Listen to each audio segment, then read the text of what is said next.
Hello दोस्तों, स्वागत है आप सभी का स्लीपी क्लासेस में। तो आज के प्रीमिक्स में हम आपके इकोनॉमी से रिलेटेड 5 एमसीक्यू डिस्कस करेंगे। तो शुरुआत करते हैं पहले क्वेश्चन के साथ, जहां पर बात हो रही है कॉर्नरस्टोन इन्वेस्टर्स के बारे में।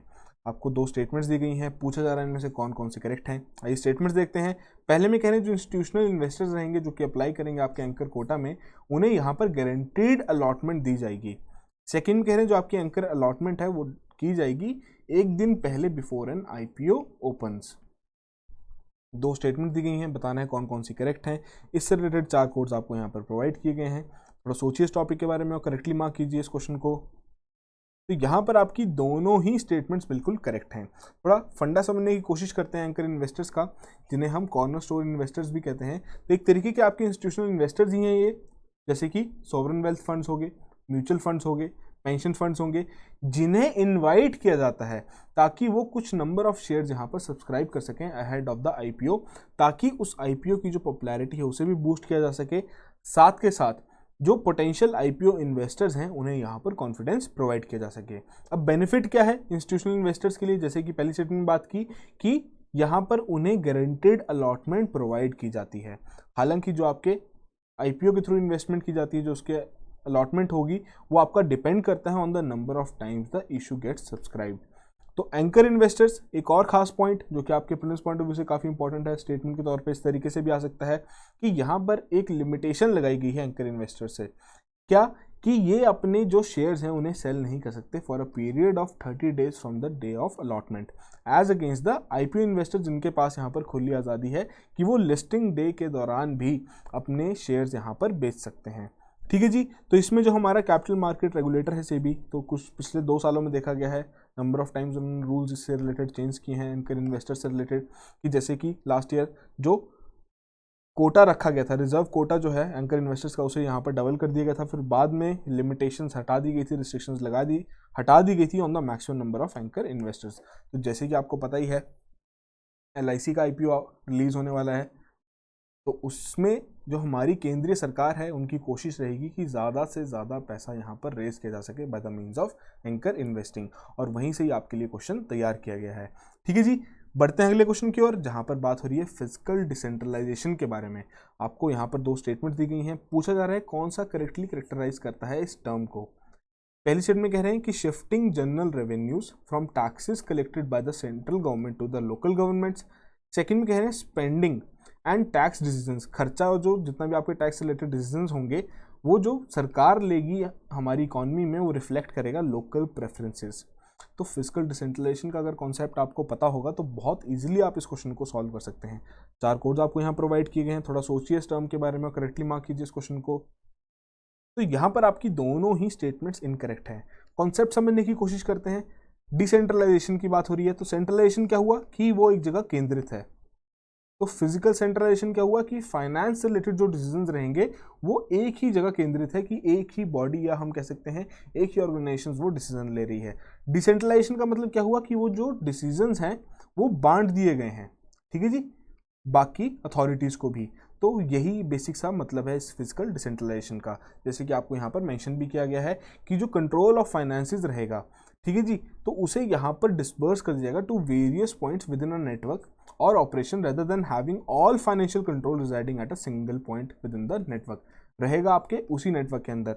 सरकार के हिसाब से बात करें या भारत की सरकार के हिसाब से बात करें कि केंद्रीय सरकार को सारी यहाँ पर फिजिकल डिसीजंस लेने के लिए नहीं कहा गया है, उन्होंने अपने डिसीजंस कुछ कुछ राज्य सरकार को भी सौंप दिए हैं। तो इस तरीके की जो फिजिकल पॉलिसी रहती है वो आपकी काफ़ी समय से देखी जा रही है, बिजनेस मॉडल्स में भी फॉलो की जा रही है। वो अलाउ करता है jurisdiction with in overall the company structure कि एक फेयर अमाउंट ऑफ ऑटोनॉमी यहाँ पर प्रोवाइड की जा सके with the day to day management of assets and liabilities.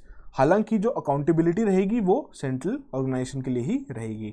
तो सरकार ने भी इस तरीके के आपके फिजिकल डिसेंट्रलाइजेशन का यूज़ काफ़ी बार किया है, ठीक है जी। जैसे कि कुछ आपके फाइनेंशियल मैनेजमेंट टास्क या एसेट्स रहते हैं वो एलोकेट कर दिए जाते हैं स्टेट्स या बाकी प्रोविंसेस को, rather than managing those task and assets at the national level, ठीक है जी। अब अलग अलग तरीके से हम कह सकते हैं जो फिजिकल डिसेंट्रलाइजेशन, इसकी अलग अलग अपीयरेंसेस हो सकती हैं। जैसे कि अगर हम बात करें कि कोई फंड्स एलोकेशन की जा रही है, ठीक है जी, तो वो केंद्रीय सरकार क्या करेगी, जो स्टेट हेडक्वार्टर्स होंगे या जो स्टेट के जो रीजनल ऑफिसेज होंगे उन्हें यहाँ पर पावर दे देगी, उन्हें यहाँ पर अकाउंटेबल बना देगी कि वो डिसाइड करें किस तरीके से वो फंड अलॉट करना है या किस तरीके से वो पैसा यूज करना है। तो बेसिक सा कॉन्सेप्ट था, आई होप आपने इसको करेक्टली मार्क किया हो। बढ़ते हैं अगले क्वेश्चन की ओर। यहाँ बात हो रही है ग्रीन इंडियन स्टेट्स ट्रस्ट के बारे में। आपने जरूर सुना होगा इसके बारे में कि क्या चीज़ है ये। 4 स्टेटमेंट्स दी गई हैं। पहले में कह रहा है एक नॉन प्रॉफिट चैरिटेबल ट्रस्ट है जो कि एनकरेज करता है पॉलिसी मेकर्स और सरकार को कि वो मेजर करे और मैनेज करें उनका natural, human and social Capitals.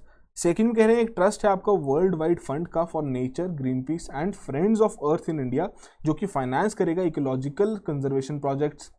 Third में कह रहे हैं कि इनफॉर्मल कंजोर्टियम है of the state environment ministries, ताकि वो मॉनिटर कर सकें जितने भी इंटरस्टेट प्रोजेक्ट्स हैं। या डी में कह रहे हैं नन ऑफ द अबव।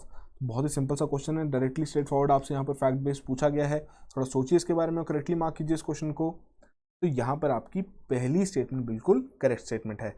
तो बेसिकली एक बेटर और सस्टेनेबल फ्यूचर के लिए जो ग्रीन इंडिया स्टेट्स ट्रस्ट है ये कमिटेड है यहाँ पर, और इसी के चलते इन्होंने प्रपोज किया है through green accounting for Indian states and union territories project कि एक फ्रेमवर्क बिल्ड करना चाहते हैं ऑफ द नेशनल अकाउंट्स जो कि प्रेजेंट करेगा genuine net additions to the national wealth.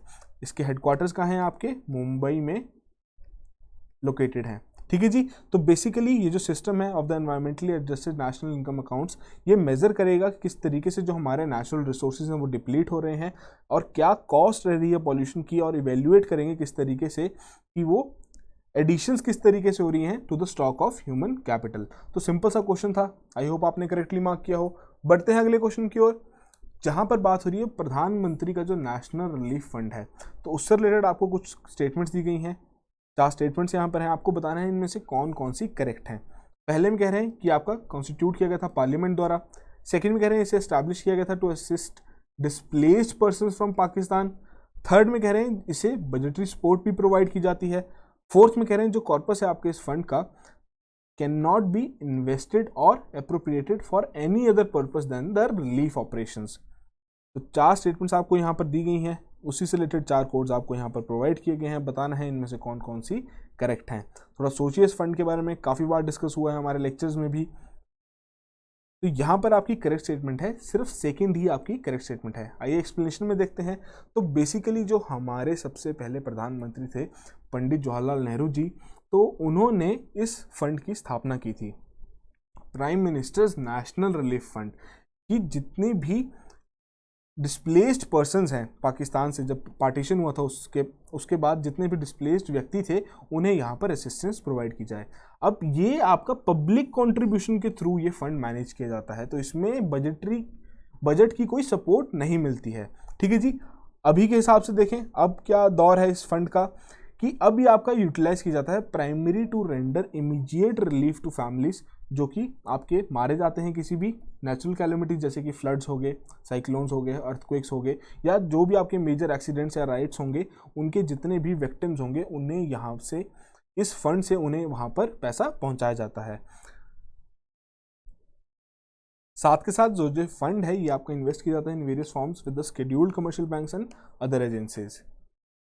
सो जितनी भी डिस्बर्समेंट्स होती हैं वो बेसिकली प्राइम मिनिस्टर के अप्रूवल के बाद ही की जाती हैं, और ये आपका पार्लियामेंट द्वारा स्थापित नहीं किया गया था।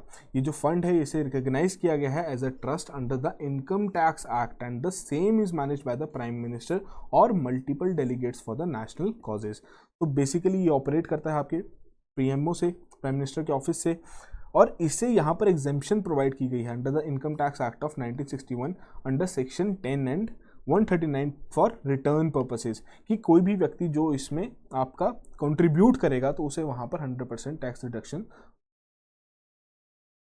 प्रोवाइड की जाएगी, अर्थात कि जो भी उनकी टैक्सेबल इनकम रहेगी उसमें से जितना अमाउंट उन्होंने कंट्रीब्यूट किया होगा वो निकाल दिया जाएगा under section 80G of the income tax act of 1961।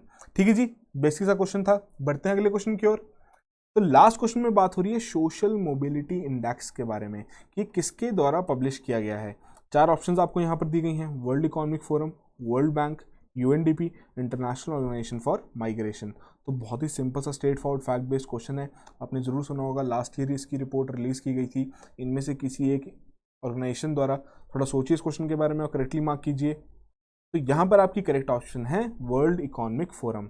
तो बेसिकली जो सोशल मोबिलिटी इंडेक्स है, अगर उसको समझने की कोशिश करें, सोशल मोबिलिटी का कॉन्सेप्ट क्या है, ये आपके सोशल इश्यूज के पॉइंट ऑफ व्यू से भी काफ़ी इंपॉर्टेंट है कि जो आपका सोशल स्टेटस है किसी भी व्यक्ति का, वो किस तरीके से इम्प्रूव हुआ है, उसे हम सोशल मोबिलिटी कहते हैं। तो इंडेक्स क्या तैयार किया गया है कि जितनी भी कंट्रीज हैं, जितनी भी इकोनॉमीज हैं, कि वहाँ पर जो जनता रह रही है उन देशों में, उनका जो सोशल स्टेटस है वो किस तरीके से इम्प्रूव किया गया है।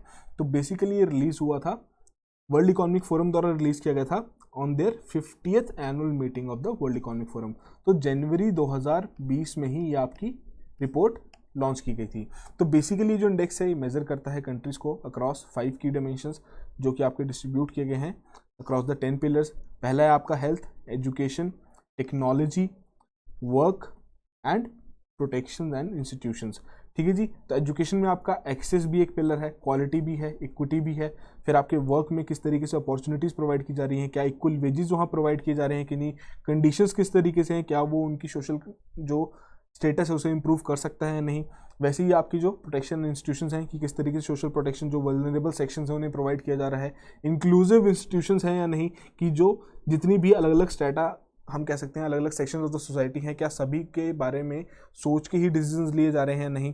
तो बेसिकली जो इंडेक्स है इन्होंने शो किया है that fair wages, social protection and life long learning are the biggest drags on social mobility globally. ठीक है जी। ये कुछ 3 फैक्टर्स हैं, जो 3 मेन फैक्टर्स हैं जो कि आपके सबसे ज़्यादा अहम रोल प्ले करते हैं in the social mobility globally. और ये जो इंडेक्स है इसमें डेनमार्क ने टॉप किया है। ठीक है जी। तो इंडिया की रैंकिंग के बारे में बात करें तो 76th रैंकिंग रही है आउट ऑफ द 82 इकोनॉमीज जिनको यहाँ पर रैंक किया गया है। तो एरिया ऑफ इम्प्रूवमेंट भी यहाँ पर रखे गए हैं कि बेसिकली जो आपकी सोशल प्रोटेक्शन है उसमें 76th रैंक आया है, फेयर वेज डिस्ट्रीब्यूशन में 79th रैंक आया है। ठीक है जी। हालांकि इनकी 41st रैंकिंग आई है in the life long learning and the 53rd in the working conditions. ठीक है जी। तो यहाँ पर कुछ कुछ सेक्शंस है जहाँ पर इंडिया को इंप्रूव करने की बहुत ज़्यादा ज़रूरत है। तो ये आपका जो डेटा है, अगर आपको सोशल इश्यूज़ का कोई क्वेश्चन आए तो वहाँ पर आप इस तरीके की रिपोर्ट्स को कोट कर सकते हैं। तो जितनी भी आपकी इंडेक्सेस रहती हैं, रिपोर्ट्स रहती हैं, अलग अलग ऑर्गेनाइजेशंस द्वारा रिलीज़ की जाती हैं, तो इंडिया की क्या परफॉर्मेंस रही है इसे ज़रूर अच्छे से कवर कीजिए। ठीक है जी। आपके मेन आंसर राइटिंग में वो काफ़ी ज़्यादा बेनिफिशियल रहेगा। तो यही थे आज के हमारे 5 क्वेश्चंस। अब जैसे जैसे प्रीलिम्स का समय नज़दीक आता जा रहा है, ठीक है जी, अभी तो वैसे काफ़ी समय है आपके पास, बट स्टिल अपनी प्रीलिम्स रिलेटेड प्रिपरेशन को कंटिन्यू करते रहिए। और जो हमारा क्रैश कोर्स है वो भी आप अवेल कर सकते हैं हमारी वेबसाइट पे जाके, उससे रिलेटेड जो भी डिटेल्स हैं वो चेक कर सकते हैं, या हमारे टोल फ्री नंबर पर भी कॉल कर सकते हैं। So that will be all the very best.